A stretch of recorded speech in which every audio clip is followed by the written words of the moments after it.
meeting This of conference will now be recorded. 2 o'clock. I'm going to call the January 14th, 2021 meeting of the Pelican Preserve Advisory Committee to order. Chris, would you call the roll, please? He'll be right here.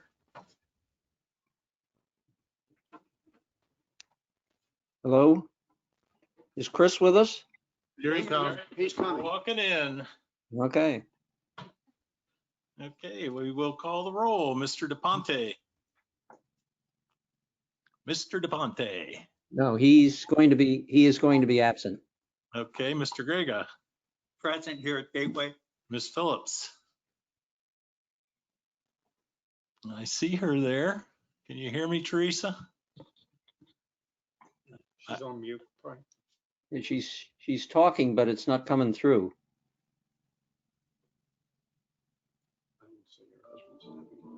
Okay, well, I can see her, so we'll count her as present. Mr. Yeah. Schofield.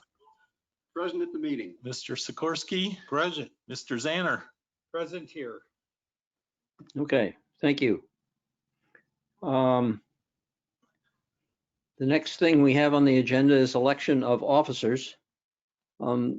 I have been unable to find anything that prescribes exactly how and when that's done, but probably a good idea since we do not have an official vice chairman at this point. So I think we should probably re-elect both positions.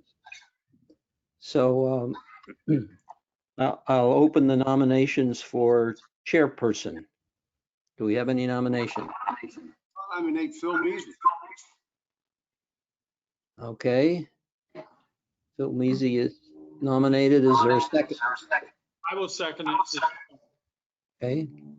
Phil Measy is nominated and seconded. Are there any other nominations?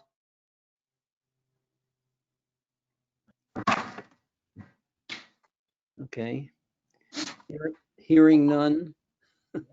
I will assume that Mr. Measy is elected by unanimous consent of the people present. Okay, vice chairman. Nominations are open. Who wants it? I'll take it. Okay. I nominate John Grega. I second it. Okay. We've had John Grega has been nominated and seconded. Are there any other nominations? If not, I will consider the nominations closed. And since there is only one candidate, Mr. Grega is elected chairperson, vice chairperson unanimously. Okay, let's go on with the approval of the minutes. November 12th, 2020 minutes. Are there any additions or corrections? I think a couple of us picked up the fact that I guess it's on page 3, item 6, that Yep. Philip Rovner was designated to be president, and he's actually secretary treasurer of the Pelican Preserve Community Association. So we need that changed. Are there any other changes? Not that I saw. If not, I'll entertain a motion that the minutes be accepted with the one noted correction. Do I have such a? I'll make a motion that we accept the minutes with the correction. Okay, is there a second? I'll second that. All right, seconded. Any further discussion? If not, all in favor of the accepting the November 12th, 2020 minutes as corrected. Chris, would you take the roll on that? Yes, I will. Mr. Grega. Agree. Mrs. Phillips. She says yes. She is has a sign up now. That's very good. I like that. I think we should implement that for everybody. Mr. Schofield. Yes. Mr. Sikorsky. Yes. Mr. Zanter. Yes. Motion passes unanimously. Okay, 6-0. All right. The December 10th, 2020 meeting minutes. Are there any additions or corrections to those? Hearing none, I entertain a motion to accept the minutes as, I'll put it in the motion. was that, A I'm sorry, motion, was that, Accept. motion to. Okay, that was my fault. I got my computer muted now. Okay. Thank you. We had a It motion was- to approve the was, minutes. what was the motion made and seconded? I lost some of that. I'll second that. Okay. Assuming there's no discussion, all in favor, Chris, would you take the roll on that one? Sure, Mr. Grega, Yes. Mrs. Phillips, Yes, Mr. Schofield, Yes. Mr. Sikorsky, Yes. Mr. Zanter. Yes. Motion passes unanimously. Okay. Joe, do you have your mic on over there? Because if you can't hear the voice coming through there, they Yes. can't hear it online. Well, I just tapped it.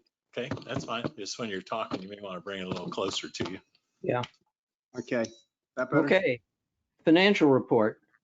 Glenn, Yes. comments on the financial report? Happy New Year. I attached for you the current and variance budget for the year ended September 21st. This is October and November's numbers. And looking at the overall numbers, I don't see anything there that jumps out at me. Are there any questions? No. We look like we're in good shape versus the budget, but is it too early to say? Oh, yeah, way too early. And then Scott and I will be starting soon on the budget again, probably next month or so. Correct, Scott? That's correct. So, no, it's a little too early, but right now, I think we're in pretty good shape. Yes. Any further questions of Glenn?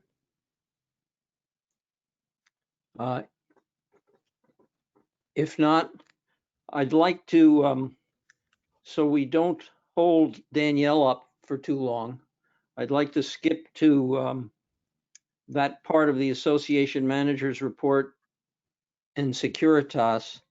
And Scott, can I assume that Danielle is here to just answer questions? Scott Sharnoff, Pelican Preserve. Yes, she is here to answer questions as far as the gate access system and the staffing for Securitas. Mhm. Are there any questions of Danielle? Yeah, I have a question. Danielle, recently in the last week and a half or so, I've seen some really long lines for people coming in, and I've seen it actually stretch out to tree line. And I know that it seems like the gate attendants have raised the trap gate entrance, but I've known that there hasn't been anyone out there giving directions. And sometimes actually that line, as it gets closer to the road, becomes single file because people are trying to get into the guest gate and then the resident gate. I'm not sure if there's a way we can have or direct people to go one way or the other, depending on what their requirements are. But I applaud them for getting that trap gate open when there's backups. Yeah, good. I'm glad to hear that you're noticing that. I will discuss with them, how we may be able to push things through a little quicker when those things happen. I've seen it myself when they start getting a little backed up. They stop what they're doing and focus on getting people through. So So yeah, I will discuss that. And I also wanted to just bring up really quick, and Scott, I don't know if you've had a chance to speak with Phil and Ron about some of the changes. Have you been able to? I have not. Okay. So are these changes we've already made? If so, why don't you give us an idea?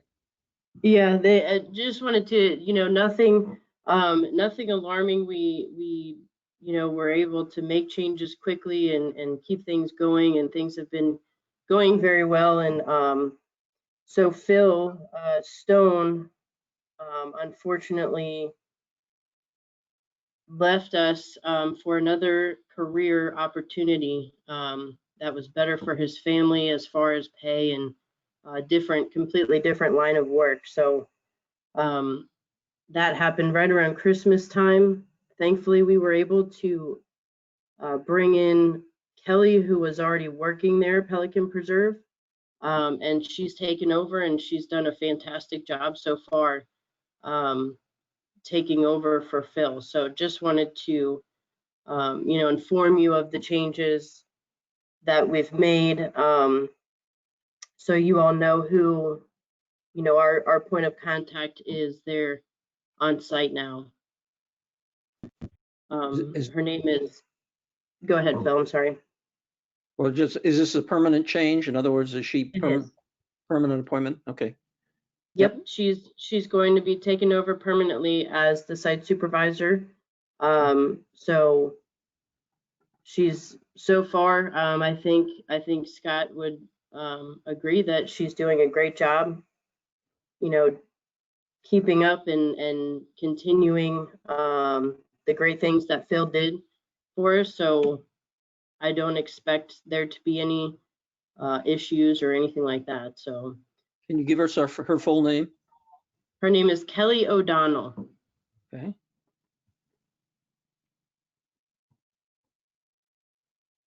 And she's done security for many years. She worked in a few communities up in Chicago, and she's very much different than Pelican Preserve, not in the greatest neighborhoods and things like that. So she's a very positive person, very great personality. I'm sure some of the residents may have met her already, but she's, I think she's going to be a great asset there. So just wanted to let y'all know that. Okay. Anything else to report? Danielle, is yours different?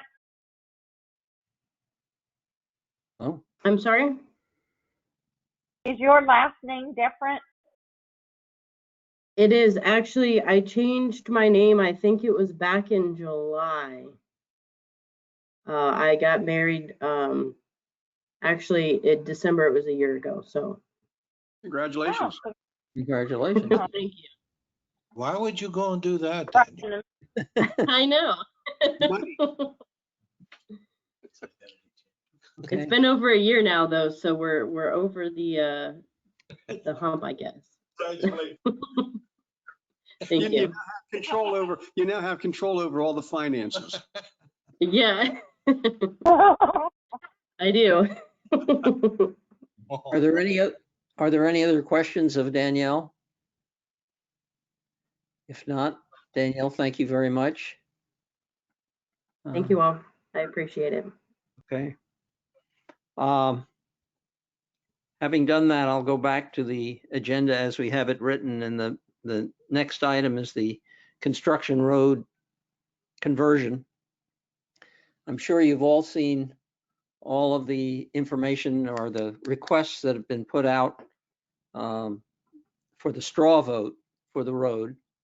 And as of this morning, we've got about 95% of the voters are voting for the road, are saying yes for the road.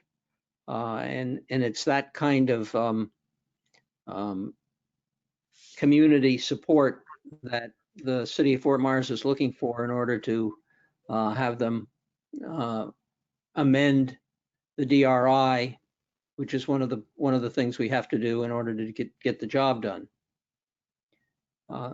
The other thing I would mention is it appears we may need to dig into our PPAC reserves in order to do half of the project.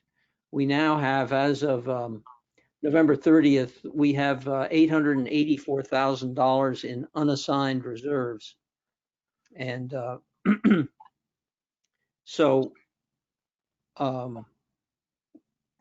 we will, I'd like to get a sense of the committee as to whether you are willing to go forward and put up the about $250,000 of those reserves in order to get this job done.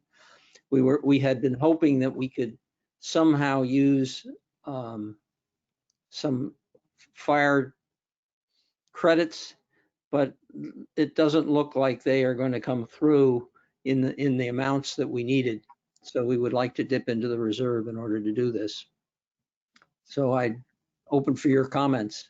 Bill, how much is that? Because they talked about that. That was the only thing really in the board meeting, the CDD, was the fact that they were trying to find a way to use those credits to offset the half of the expense that we were going to have. But they did not know the amount. No one seemed to know the amount. Do you know the amount now? What, of the total of those credits, Doug? Yes, of the credits. I'm not sure that I do. Scott, is that a number that you know? I do not, Phil.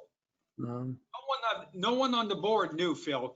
I have a whole accounting in my office I could get you. I thought it was like $960,000. That's what I thought. Yeah, it was up close to 900,000. Was the number that I have in my head is about 850, but Chris then knows what those amounts are. I have been unable to move Tony to say whether there's any way we can put our hands on that in lump sum. Over time, as we sell off the credits, which we've been doing for years, we will get the money, but it will take some time to do it because right now I don't think there are any being sold. Am I right about that, Chris? Yeah, they haven't. They have a deal in the works that could come through next month, but I think it's about $160,000. Right. Well, if we only need 200 and some, why can't we try to grab the 160? Well, you could. You could. Then, but it's a process where they pull it out and then a check sent to us and we deposit it in your account, but it's only when those impact fees are sold. It's not like a bank you can draw from anytime. I was going to ask a dumb question is, since the credit is there and it's for old Pelican, right? Why couldn't we just use, instead of having to sell it, why can't we just use it? It's not, maybe that's a dumb question. I don't know. Well, I think it's from the staff standpoint, that was a big no because their fire impact fee credits for that. So So they were saying it had nothing to do, the emergency road did not have to do with the fire impact. Correct. Well, it does, because you have you're putting all that money into it for the fire trucks. Well, political argument. From the bureaucracy and the way the system's set up, it's not a bank and it's only, it was paid in and paid out. And whether you would find the city in the economic climate right now saying, we'll change our mind, we'll write you a check for $900,000. I don't know if that could happen or not, but Steve Ademczyk was looking into it and they were going to, have some chats with the city manager and the people above the staff level I talked The good thing, we don't need 900,000. We only need 250. Well, I have some questions. First of all, from my research, I don't think it's going to be used by the fire trucks because South Trail and the city of Fort Myers basically have an agreement. And we've also said it could be used by police. But the fact is the sheriff doesn't come into Pelican Preserve, which means the Fort Myers police, and they're not going to be driving up 82 to come in the back end of Pelican Preserve. They come in the front gate. What are you saying? We shouldn't pave the road? I'm not saying that. I'm just saying that some of the things Could that save a lot of some of money. the things that I've seen, I'm not sure are really very strongly founded. I also look, why do we need a 20-foot wide paved road, or at least a 20-foot wide road? That seems really to be quite wide for an emergency use road. And having automated gates is expensive, and I don't think you can put transponders in every vehicle that could potentially use that road. Now, the Gateway can put transponders in some of their trucks to use that automatic system, but do we want to have a transponder in every Gateway truck that could possibly come in? No. And so I have some questions about the details that we have been given and the reality of it. It seems like we're spending an awful lot of money for what I consider an emergency road, and one that hasn't actually been needed in 20 years, or maybe once in 20 years. So I'm not sure why it's 20 feet wide to begin with. It just needs to let people get out, and I don't know that they'll be going out in masses. Got some good points. Well, we have had situations. We had one about 4 years ago. I think Carol Brocky brought this up in one of her notes, but that where we actually had to shut down the front gate because of a gas leak. And the only way to get in and out was through what was then the construction gate. And so it would have been useful there. We didn't have mass exodus. We had maybe a few people that had to get out for maybe a doctor's appointment or a medical procedure or something. But you didn't have a mass exodus because of that. So I don't see a lot of traffic on it unless somebody comes in and says you're going to have a class 4 or 5 hurricane, get out right now. And typically it's filtered over a period of time. I just don't see a 20-foot wide paved road there for emergency purposes that's going to be used very infrequently. I don't think we don't need to build an I-95 or 75, whatever it is, to do that. Hey, Phil, has this topic already been discussed? I mean, that's why we're voting on it. Yes. This is something that the PPCA board feels ought to be done. The other thing that it is true at this point that the Fort Myers fire people will not, at least those coming from tree line, probably would not use that gate. But it's sometime in the future, there's going to be another fire department there. South Trails will have a fire station on Gateway, and they have a working relationship with our people in Fort Myers. So it will put us that much closer to emergency vehicles. We believe it's best practices to have a second gate. Joe's argument about whether it should be 20 feet wide, the fire chiefs who are backing this feel that that's a reasonable way to go. And they think a 20-foot wide road is needed for a fire truck? Phil, a fire truck now can come up that road as it is. I mean, yeah, It is already a done deal and something we don't need to be discussing. exactly. Yeah,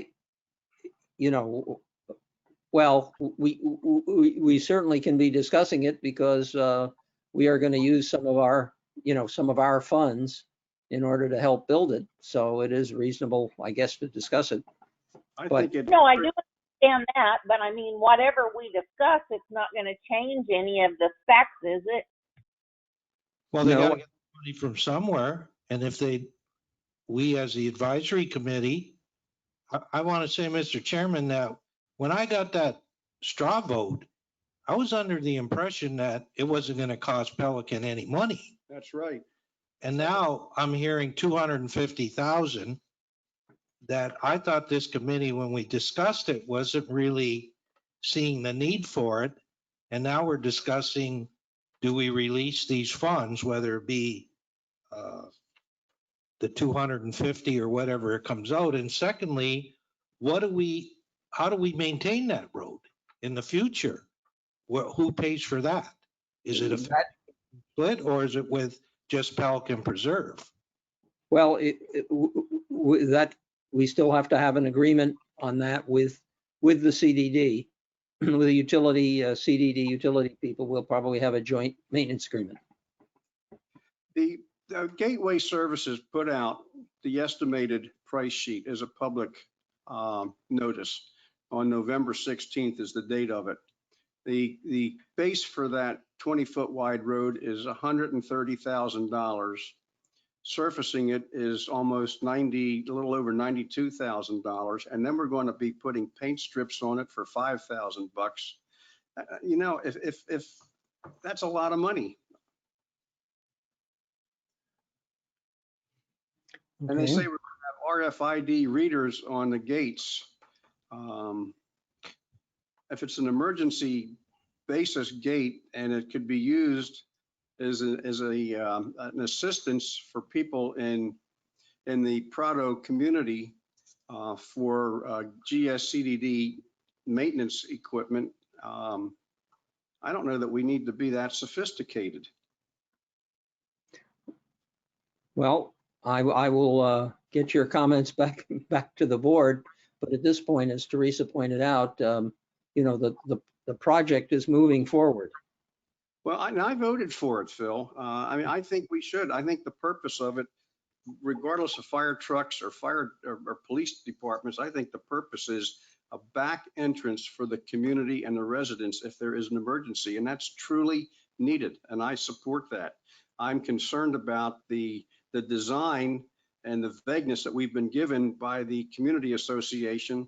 And I'm also concerned about the term straw vote, because the last time I was involved with a straw vote, the next thing that happened was we had a legal document from the attorney. Our board took the straw vote and proceeded to jump right on something without taking a second vote to move forward with it. So I'm very concerned about the process. And Well, my experience has not been good with straw votes with a particular person. Well, let's be a couple of things with regard to that. I think your comments about how we execute this are probably well taken and we will consider them. Whether we need a road of that size, and all of the other, you know, the transponders that probably will be part of it. I think that's good. The straw vote, Joe, however, I would point out is just that. We're not voting to approve the gate. We're voting to show community support for having the road, converting the road. We're not voting for or against it. We're voting to show that we support having it. Well, Phil, I support that. And as I stated, I voted yes, because I think it's critically important that we have a back gate. But I think it's also critically important that that's all that vote is. And I'm concerned that it might be misconstrued for something more than that, as a commitment that we want to move forward. Bingo. And I think that the community association owes the residents a lot more information and detail than what we have. And I don't think that vote is voting to spend money. It's just voting, yes, we're interested, go ahead and give us more input, but tell the city we got a keen interest in this thing. Phil, I'd also like to know, what is the result of that straw vote? How many people voted? And what? Almost 1,000 so far, John. It doesn't end until tomorrow. So we have 95% of the 1,000 have said yes. Yes, that's correct. Okay, out of roughly 2,500 doors. That's right. But That's only percent, it's correct. 40% is more than we got for buying the town center for $42 million. And it's more than we got for the hot wire, to approve the hot wire contract. You don't anticipate 40% is a very good turnout in a vote like this. Okay. And wait, I would like to say, Mr. Chairman, that I can understand, especially our newer residents, having accessibility to emergency services. God forbid if anyone has a heart attack back there but I agree with Joe that why not just a graded road that's maintained? Why do we need a paved road? We can maybe reduce the cost of putting this in for what it's going to be used. And to spend $250,000, and I understand, in our president's meeting this morning, that there's going to be a facilities upgrade, which we look forward to in Pelican. There'll be money spent there. So, you get to the point of being as a treasurer, you got to look at what these numbers are going to be and how we're going to spend it. That's my concern. I have one other question. Where's the $250,000 in reserves? Is that just sitting there, or is there some kind of an earmark on that for something? No, it's on the side. What are we taking away? On the sign, we have 800, we have 884,000 on the sign. Good, okay. So Yep. it sits there, but I always question, do we need the Cadillac when maybe we can go with just the Chevy? Mhm. I agree. I will certainly take your comments back to the people who are doing the actual planning on the road, and see, see whether they agree. Phil, with the way they designed the road, as we have commented now, is there not a motive in the future that they want to use this road for, other than emergency work, emergency vehicles? I mean, are they looking to the future and not telling us something they want to do? Well, if there is such a they who want to do something, I certainly don't know about it. And in fact, I think we were very clear that this will not be a through road. You And have been clear on that, and I know that when I went to the meeting, Ed Tinkle and Doug Banks were very emphatic that it would not be used for anything other than that. With this project, they sure didn't rule out in the future, but I would hate to see this become a through road, because Prado's road could never deal with the traffic. It's a community road. It's not a throughway. So I don't know. Phil, we needed to get approval from Prado to even do this. Do they own that road, don't they? No, but they have approved, Prado has approved it. Why did we need their approval then? Why did we need their approval? Well, when I say why did we need their approval? Just because their road is part of the deal. Yeah, my And confusion. the CTD board wanted to know how the people in Prado felt about it. Exactly. Well, I understand that, but I'm wondering that road, when you go from the roundabout up to where the construction gate is not sufficiently big enough to handle any through traffic. And I would, if I lived in Prado, I would certainly have my HOA board very, very much aware of that. So I don't think if we need Prado's approval to do that, I don't think that'll ever happen. We don't need Prado's approval. Okay. We again needed we wanted Prado's support. Okay, so we got their support. That's not We have their support. We have their support. And they know that part of the deal is it will not be a through road. And it won't be a through road for the very reason that people have been stated, that it goes through a neighborhood. So Well, the likelihood.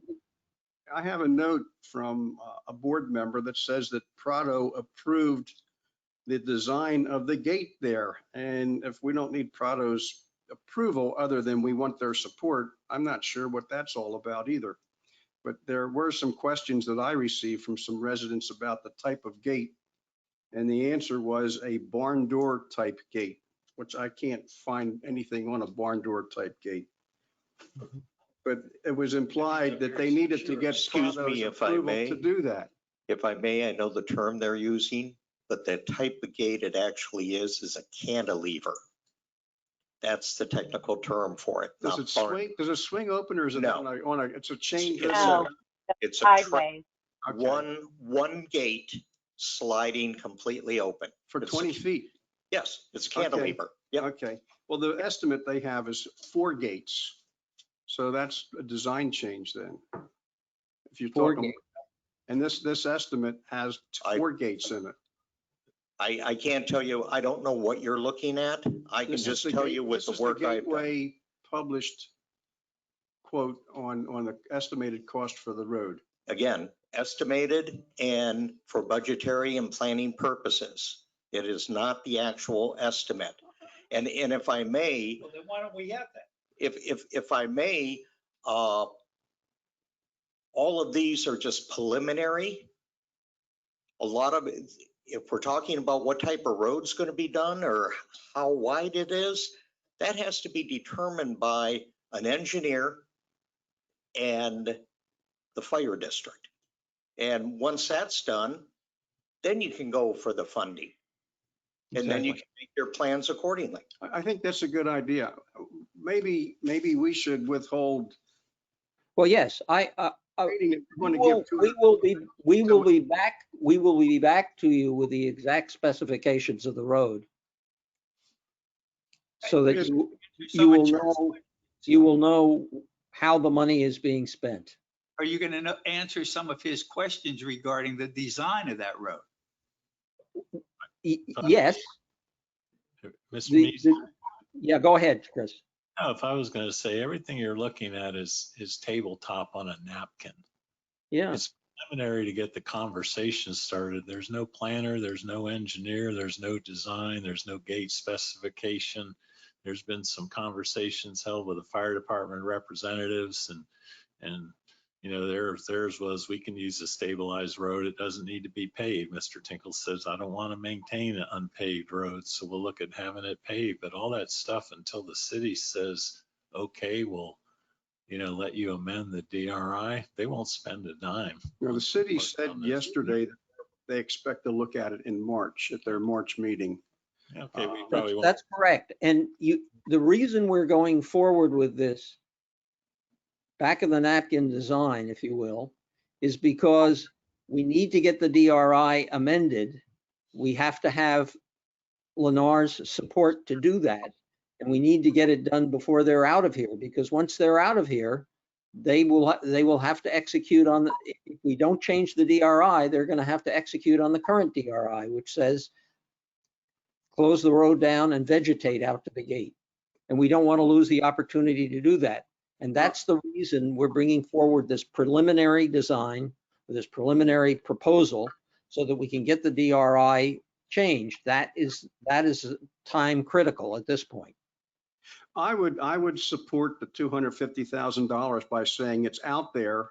And if we get details as to what's going on and we have a chance to review it, then we could release up to $250,000 or what might be required. But I think we need more specific data before we take a vote that we're just going to do it.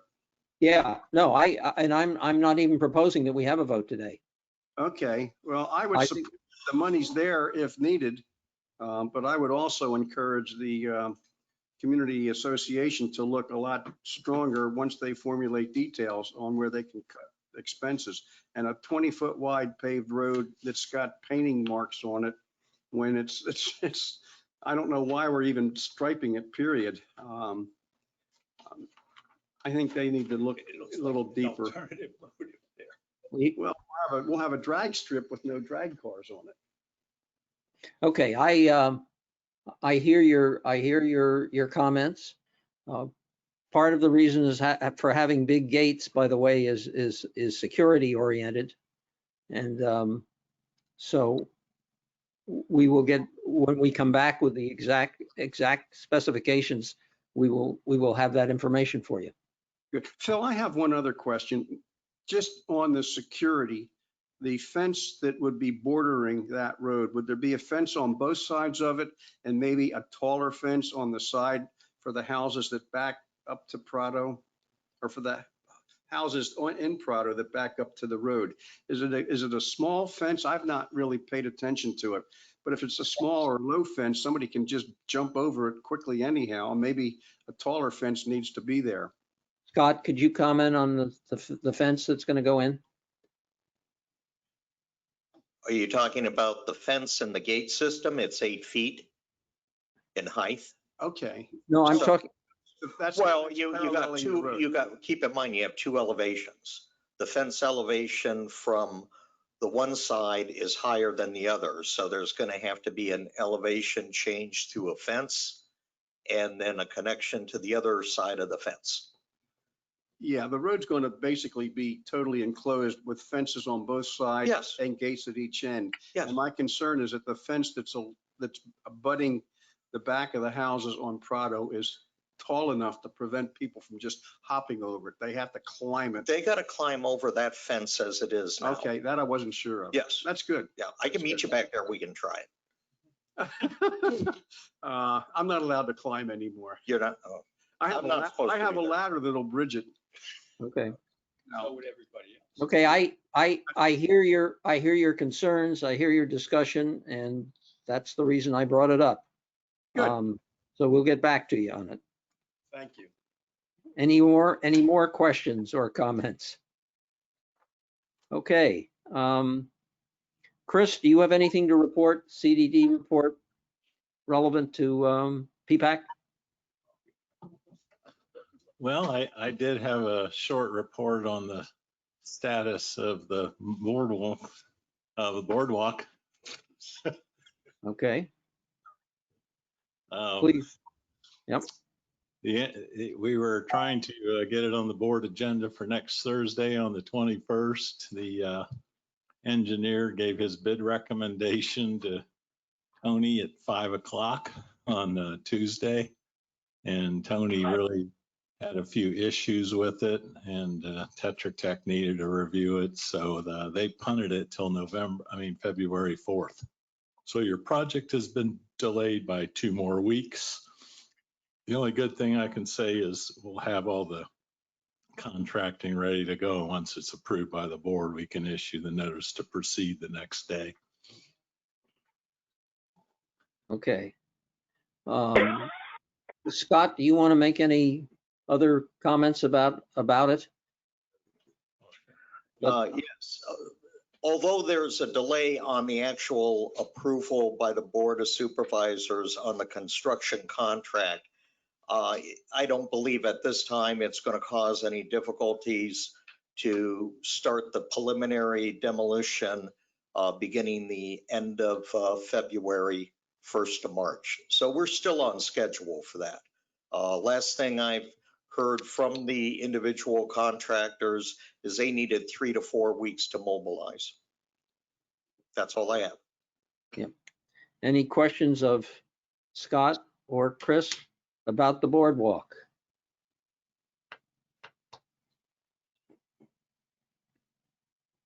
Okay. Let's move forward. We have Scott, Association Manager Report.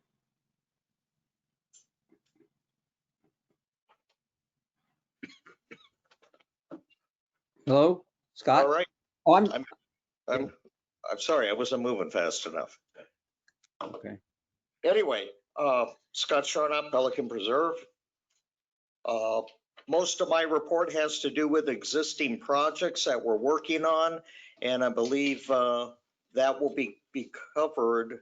Oh, Rhonda Ponte is not here. That is correct, isn't it? That's correct. Okay. Currently, what's going on is the concrete work for straightening out the crosswalk at the entrance on Pelican Preserve Boulevard past the gatehouse. Is the cart path is in and it's open. What still needs to be done is we still need to add another sign, and we need to add additional soil and then the sod, and a little bit of irrigation work needs to be done. But that crosswalk has been completed as far as that phase. The painting of the new lines on the crosswalk will take place next week. The initial phase of the crosswalk access across Pelican Preserve Boulevard and Cypress Grove, that concrete work is completed and the lines there will be done at the same time. Also the concrete pad for the bench for pickup of handicap outside the front gate underneath the pedestrian terraces, that concrete pad has been laid. So that's it for the current projects. Any questions? Good job. As you see, it took us over a year to get all the engineering done, and it took us 5 days to get most of the project done. So as we know, once everything gets through all the checks and balances, because you're using public funds, which is a requirement, we can move ahead with construction relatively quickly. So it's a process we all have to get used to.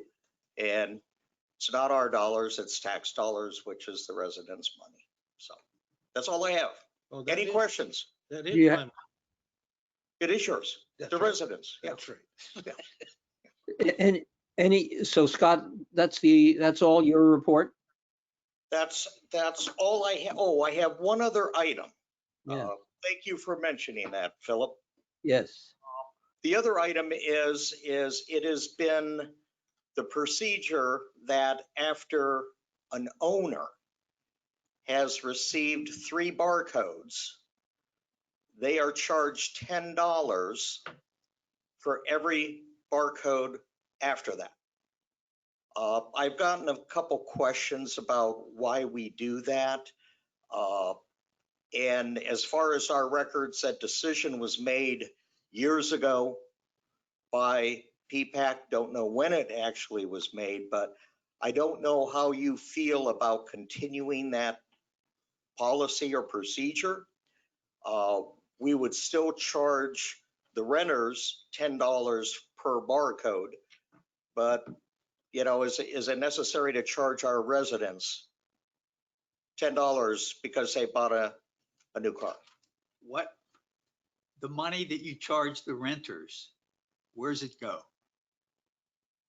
It goes into barcode revenue. Where does that barcode revenue sit? The PPCA.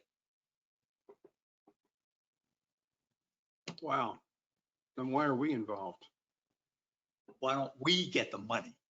It's And not, if it's, if the 7 of us get a new car, we could put it on our car. okay.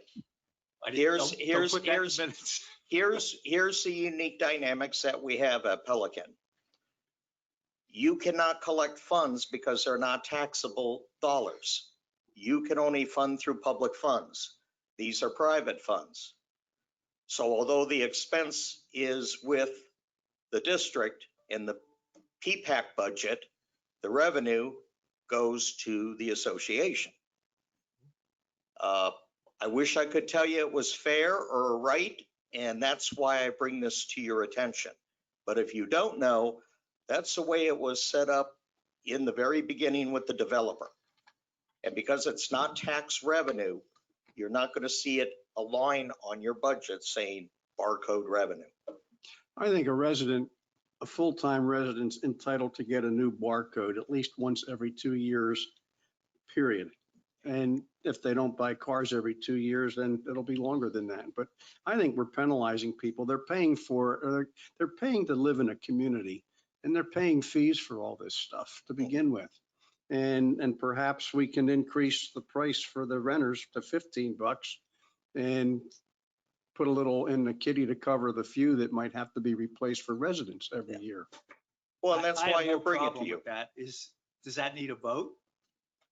Can I ask first though, when you say 3, is that 3 in the lifetime of the resident? Yeah, it's a Yes. lifetime.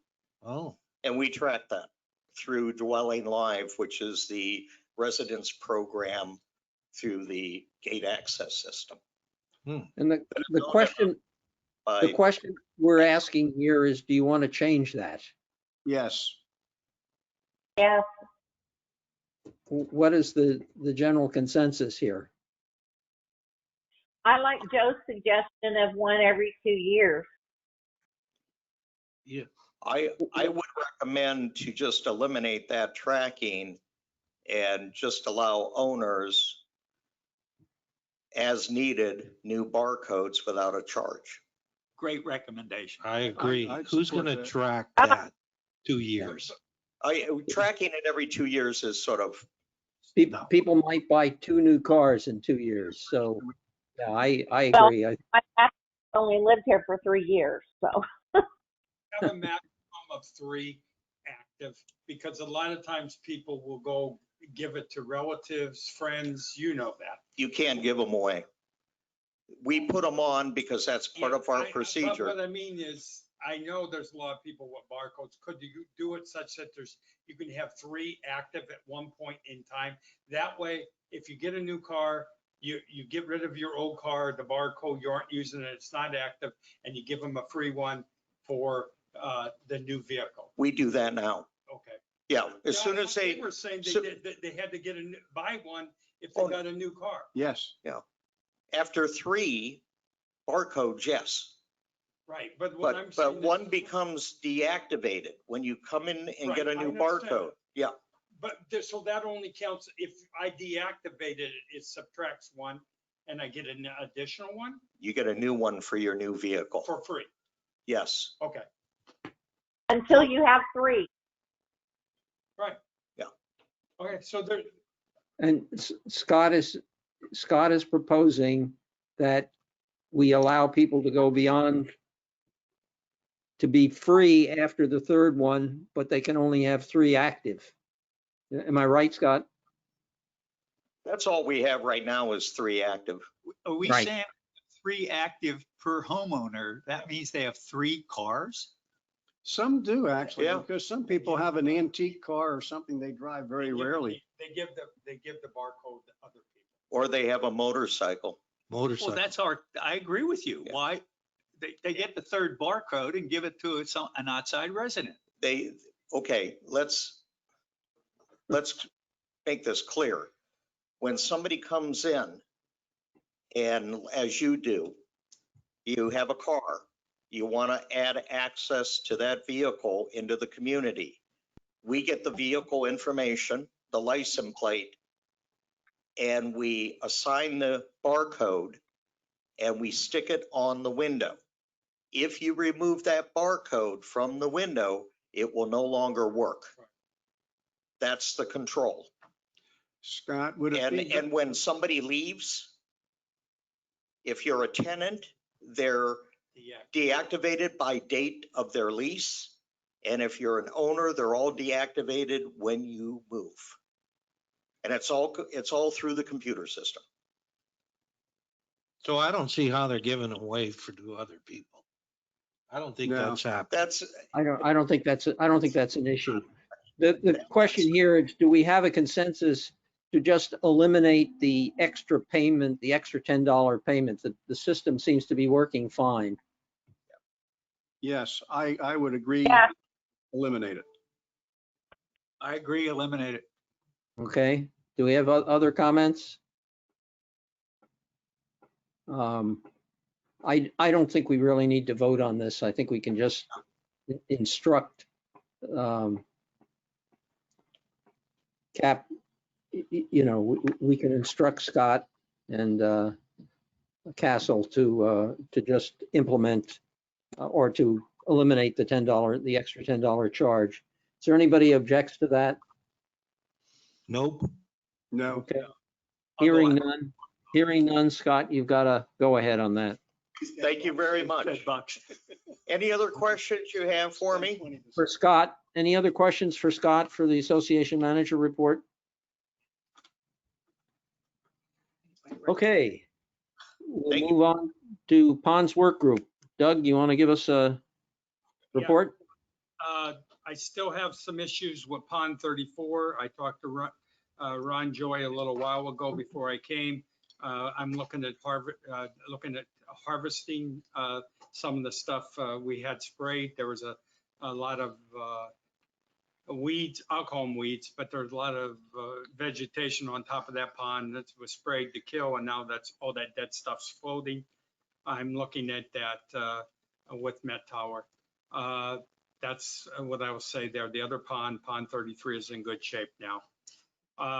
We do have some shortage of aeration, so if someone says the bubbler's not working in the pond, the reason is we're waiting on some parts because of the fact with COVID and some of the manufacturing locations in certain states, we have some backlog on some of the parts to fix some of the aeration. Moderita 2, we're halfway through the drainage project there. We got another, we just released the final 2 contracts today. We got a $130,000 carryover from last year's budget that allowed us to release the last 2 contracts. Prado drainage project will probably not happen till next calendar year. Bob Gephardt was looking at taking some of the reserves to do that, to speed that project up. I think we just go on over a 3-year period and do it within the current budget. That's what my recommendation is, and live within my budget. I presented what I just talked to you with the HOA presidents this morning. Next thing on the thing is we will have a trouble ticket system. I think we've finalized that with Parcella. They're the person that does our GIS system. So you know, I'm not asking for any money. I just reprioritized how we spent the money we already pay them. We will have a trouble ticket system to track, you know, when an aerator's broken, when there's a problem with a bank, with the erosion, to be able to track everything within the ponds group. And we're tying that into the vendor's contract to be able to accept them online tickets and actually give them some criteria of how quickly they need to resolve those issues. We never had service level agreements with our vendors. We've added that now to it. Okay. I'm expecting by the end of February, we'll have that done with no additional expense for that trouble ticket system. The aquagenics contract, I gave you a copy. That's the same cost as what we currently have. The only thing is we've added service level agreements. That in the last page, you'll see they'll accept trouble tickets. There's a 30-day resolution type thing, so we can track resolution with them. And then there's some additional costs that have been included in the contract that are a la carte, like harvesting and things like that. And so that the prices and all that stuff's worked out to start with. That's the current contract that we have worked with George at Aquagenics to put together, and this is a copy.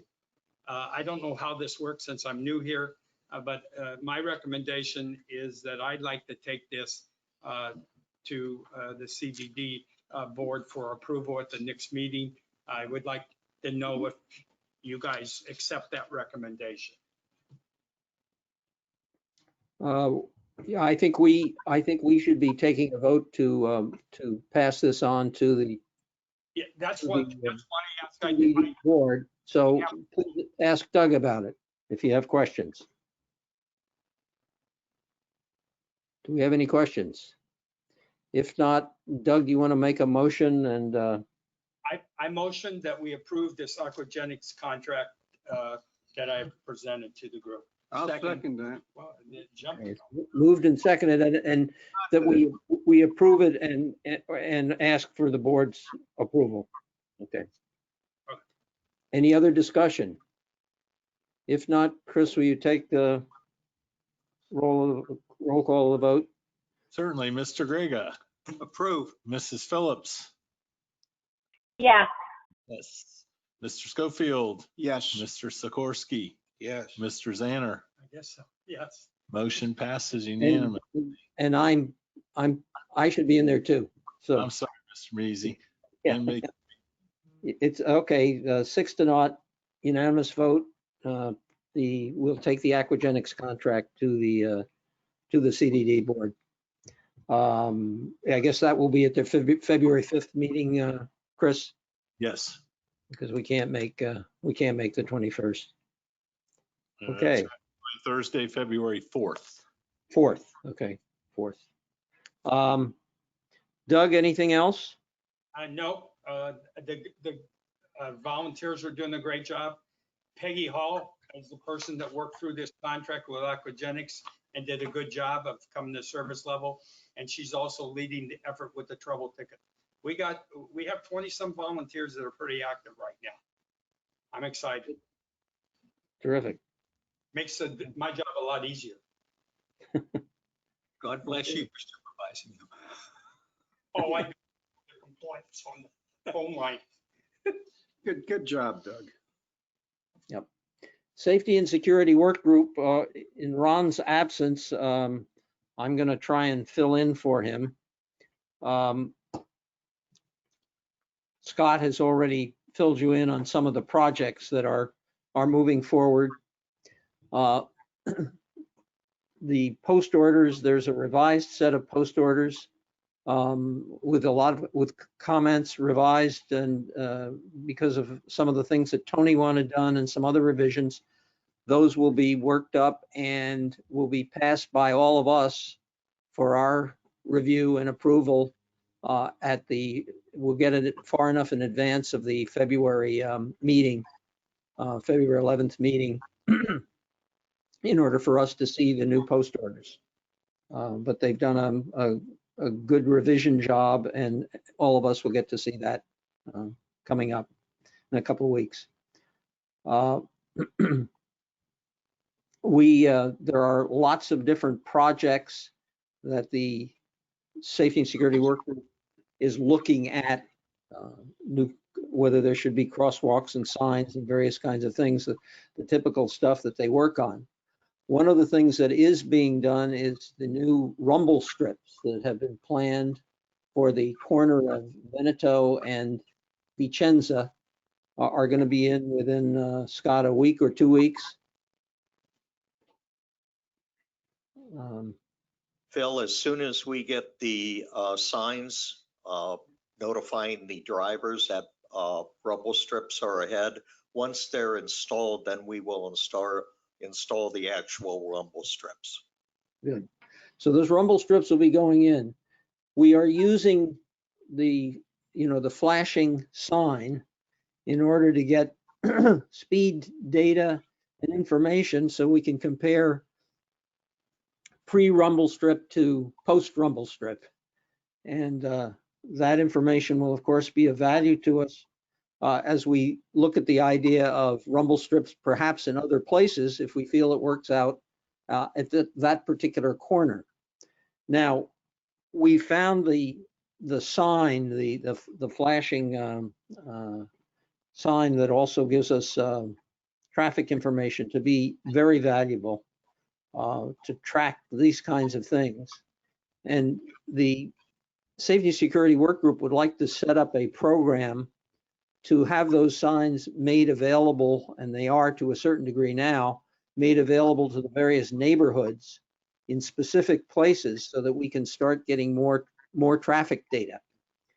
And the Safety and Security Work Group is making a proposal to buy a second one of those signs because there are so many neighborhoods and so many places we would like to do tracking that they are proposing to buy a second sign for a cost not to exceed $5,000. They're expensive, but the Safety and Security Work Group believes that it would be of value to have this because they not only give traffic data, but they have the impact of slowing traffic somewhat when they're placed in the neighborhoods. So I'd like your comments on that because I'm going to be making a motion that we purchase one of these signs. I'm in favor of it. Well, I'd like to say, Mr. Chairman, at our president's meeting this morning, Mr. Mezzi arranged for 2 Fort Myer police to attend our meeting. It was interesting that one of the things was in Pelican, we have the distinction of being one of the top #1 communities with infractions for failure to stop and speeding. So there was 137 last year. And one of the things that came out was the officers recommend that the way to slow this down is not more of a police presence, but of self-policing, informing our residents of our rules and regulations. And therefore, I believe that spending that money to keep our residents informed of what they're allowed to do would be worth it, because as you know, we're spending 10,000 or so a year to bring in the police. And they talked about having empty cruisers sitting at times in our community, rumble strips, etc. But a lot of it boils down to self-policing. So I agree with you that if that's going to help our situation to take us off the #1 chart, I would agree to that. I totally agree. I just coming here today, I had somebody pass me on Pelican Preserve Boulevard, only to pull in front to get through the gate in front of me. And I mean, they came flying past me. It's people speed. I haven't seen that many going through stop signs, but I've heard of it. But the speeding is horrible.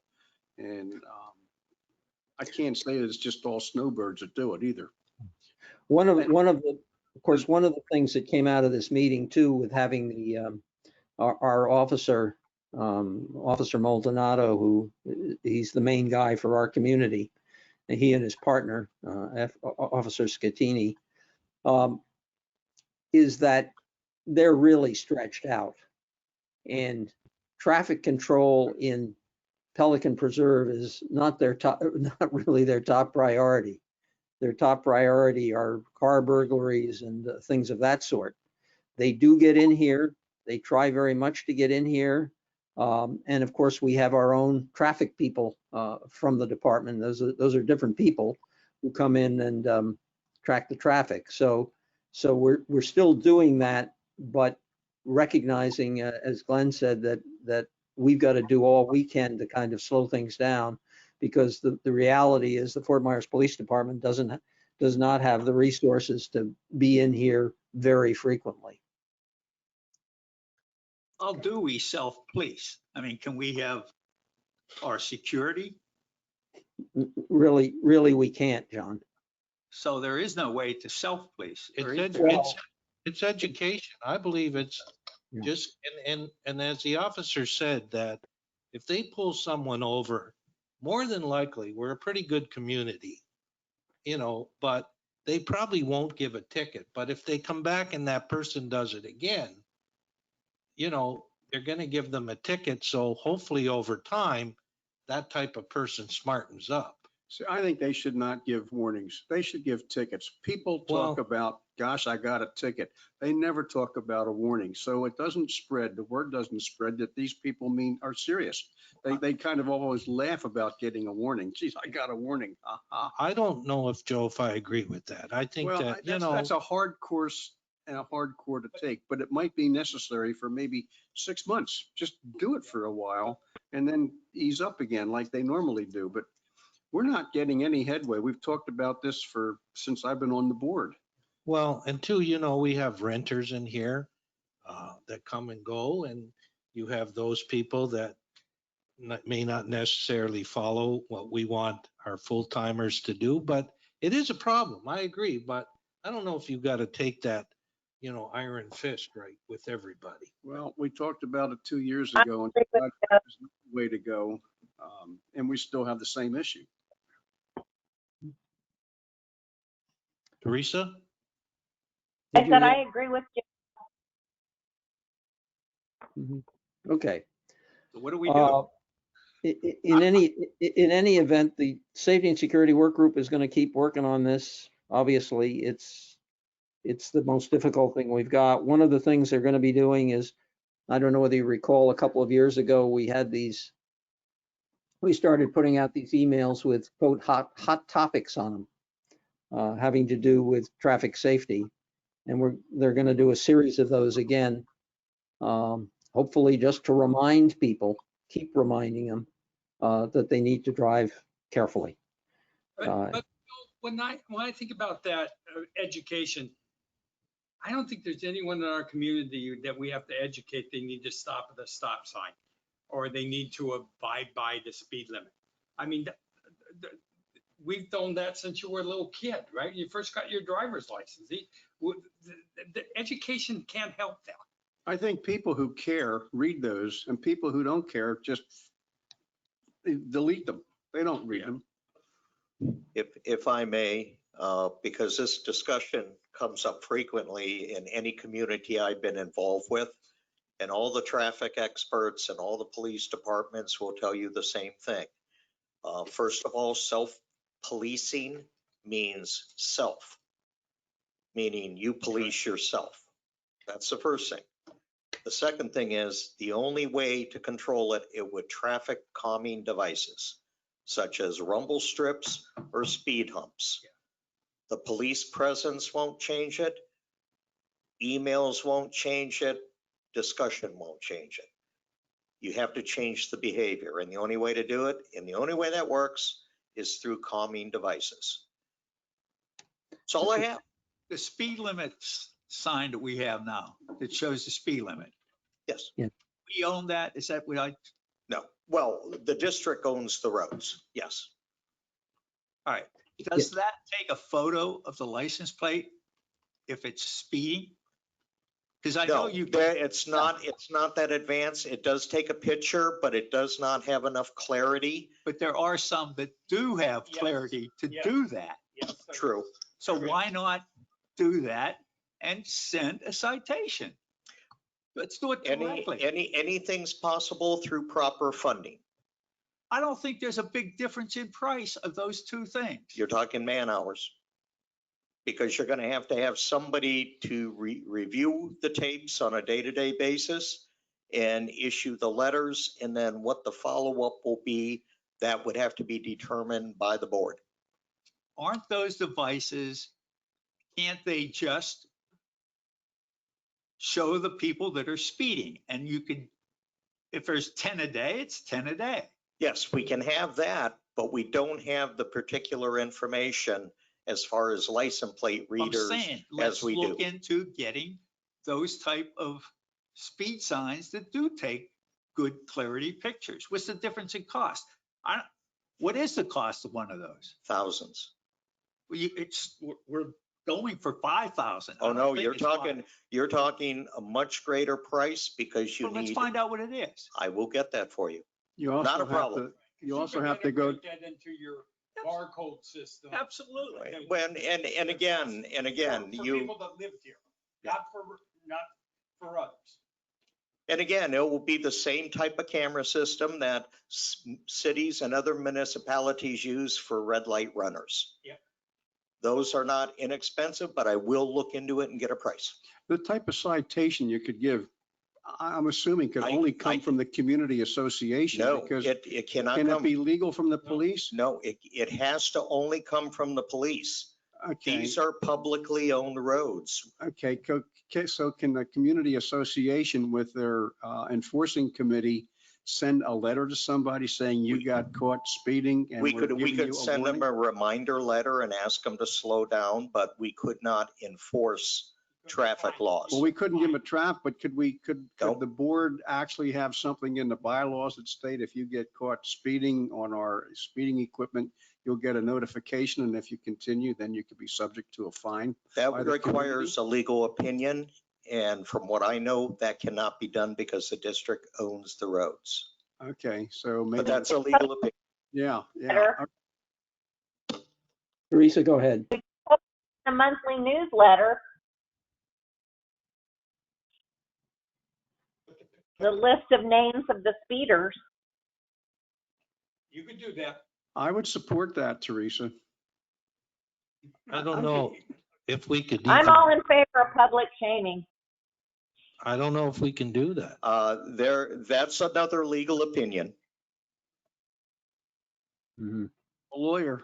I can tell you how it's gone down before in other communities. Yeah, Tony, but I think it's legal. It's a legal opinion. Yep.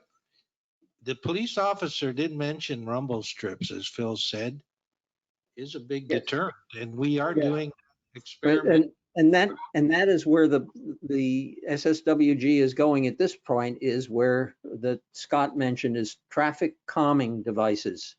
Yep. And the rumble strips are a start of that. If that's workable, that is a way of slowing people down.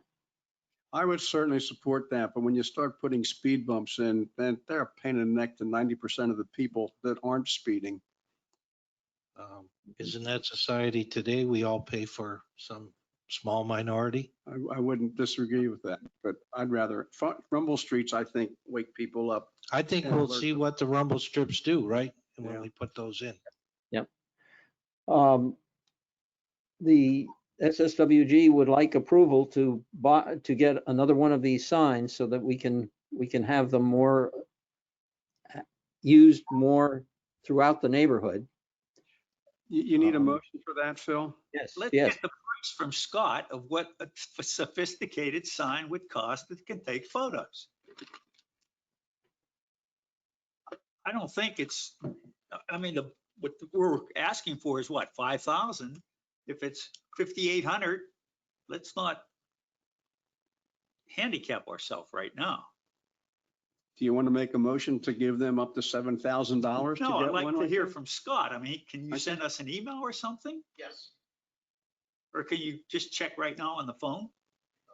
Well, Okay, all right, then, I'd like to approve something if we can, up to a maximum dollar, and at least let people, let Ron get moving on this. all right. I mean, what is it now? It's 5,000? 5,000? All right, 5,000, not to exceed 5,000. I make a motion that we purchase a second traffic sign for an amount not to exceed $5,000. In that we ask Mr. Charnot to look at the possibility of more sophisticated signs and have the safety and security work group report back to us as to whether that would be workable. All right, I second. You need to make a motion, I think. I thought right? Phil just did. I just made the motion. Okay, John seconded. Yep. Phil, can you tell Rhonda, instead of running out and buying it right away, kind of hold till we see what? Yes, yes, yes. Oh, in 2 Yeah. That was what my motion said. Okay, okay. I didn't Pen- understand. Thank you. Pending research on a more sophisticated sign. Good. We'll buy this one. I will support that. Is there any further discussion? If not, We'll have to hire Vito with a baseball bat to collect those fines. okay. Hearing none, Chris, can we take a vote on this? Sure. Call the vote. Mr. Measy, Yes. Mr. Grega, Approve. Mrs. Phillips, Yes, Mr. Schofield. Yes. Mr. Sikorsky, Yes. Mr. Zanter. Yes. Motion passes unanimously. Unanimously. Okay. That completes the safety and security work group report, unless other people have other questions. Okay, we'll move on to our Gateway meeting schedule. Glenn, your schedule for next week, are you still on for that? I will attend, yes. Okay. Then there's a meeting on February 4th. I'll take that one. Okay, Joe? Wait a minute. Doug wants it. Since this aquagenics contract could be at that meeting, I have to probably attend anyway. Okay, Doug's taking that one. How about the 18th of February? Let me check my schedule. Wait, hang on a minute. Okay. 18th of February. Yep. I can do it, Phil. Okay. 18th. Will be Joe. Okay. On to committee member requests and audience comments. Any general comments that people would like to make? One of the things I think we did not do that we better do, even though it's late, is approve those attending in remote the ability to vote. Oh, you're yeah. right. Yep. Okay. Retroactive. I'll make a motion that we retroactively approve all the votes taken. I second that. Well, I think it's just the remote people. Yeah. Yeah. Remote, okay. We can allow retroactive. Teresa to vote. Yeah. Okay. Bill. Yeah, let's make the motion that the votes, that the votes of the remote people counted. Could we recommend that they can all use paper with yes and no on it? Very good, Teresa. We like Okay. that. We have a motion that the votes of the remote members count. Can someone make that motion, please? I'll make the motion that the remote members' votes count for this meeting. Okay. Second. Yep, second. Chris, I guess we better take a vote on that. Okay, Mr. Measy, Yes. Mr. Well, Grega, no, actually, mine doesn't count. So it's only the people Oh, who yeah. are in attendance. okay. Mr. Grega, Yes. Mrs. Phillips, No, I guess sure. Mine doesn't count either. remote, Mr. Schofield, Yes. Mr. Sikorsky. Yes. Mr. Zanner. Yes. Motion passed. Motion passes 4-0, and that is That's right. we had a quorum, so that motion is good. Okay, any other comments? Thank you. Mr. Chairman, I'd like to mention that New Year's Eve, about 11:45 in Verona, where we're doing our major project, some guy in a white pickup truck was throwing items into the dumpster of our contractor. So I've worked with Scott, and there will be an email going out to all residents because the contractors are experiencing this also, that residents are throwing garbage into these dumpsters. And as I told my residents, we have a great pickup system of household items Thursday night that's picked up Friday by the city, along with our regular garbage pickup. So there's no need to put that garbage in these dumpsters. I think Scott said, correct me, in the newer area there in construction, someone threw a bedroom set in one of the dumpsters. So just letting people know that this isn't their ability to use these dumpsters for what they need to do. If I may add, those dumpsters are taken to construction demolition sites. And if there's any household or other garbage, they won't accept it, then they have to take it to normal landfill, and it's like 3 times the There's price. fees Yeah. associated with Yeah. the So violation. they're contaminating the garbage with their Yeah. garbage. Yes. Good point. Good point.